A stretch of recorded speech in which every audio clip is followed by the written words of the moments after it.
अब हम पहले लेक्चर के आगे बढ़ने से पहले हम समझ लेते हैं थोड़ी बेसिक टर्म्स लाइट वेव की, जो कि हमें आगे काम में आएंगी। जैसे ये डायग्राम में आप देख सकते हैं, एक वेव फॉर्म में बना हुआ है।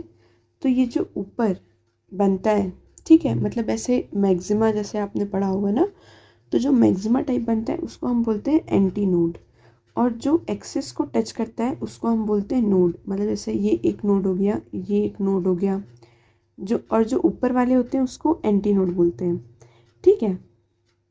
और एक नोड से दूसरे नोड तक के बीच की जो डिस्टेंस होती है, या फिर एक एंटी नोड से लेकर दूसरे एंटी नोड तक की जो डिस्टेंस होती है, उसको हम बोलते हैं वेवलेंथ, जिसको हम डिनोट करते हैं लैम्डा से। ये जो साइन है इसको हम बोलते हैं लैम्डा, ठीक है। फिर सी यहाँ पर क्या है, स्पीड ऑफ लाइट, जिसको हम रिलेट कर सकते हैं लैम्डा इनटू फ्रीक्वेंसी।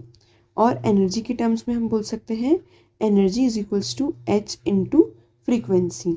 यहाँ पर जो एच है उसको हम बोलते हैं प्लैंक्स कांस्टेंट, ठीक है। इतना समझ में आया। अब हम पढ़ते हैं सस्टेन्ड इंटरफेरेंस।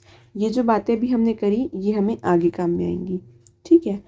तो अभी हम पढ़ते हैं सस्टेन्ड इंटरफेरेंस। तो सस्टेन्ड इंटरफेरेंस क्या होता है?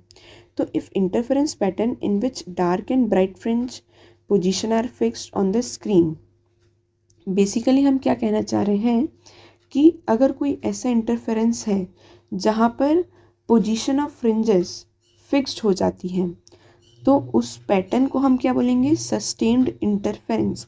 मतलब कि वहाँ पर इंटरफेरेंस सस्टेन हो गया है ना। सस्टेन का मतलब आप समझ रहे हैं, मतलब वहाँ पर वो इंटरफेरेंस थम गया है, ऐसा बोल सकते हैं।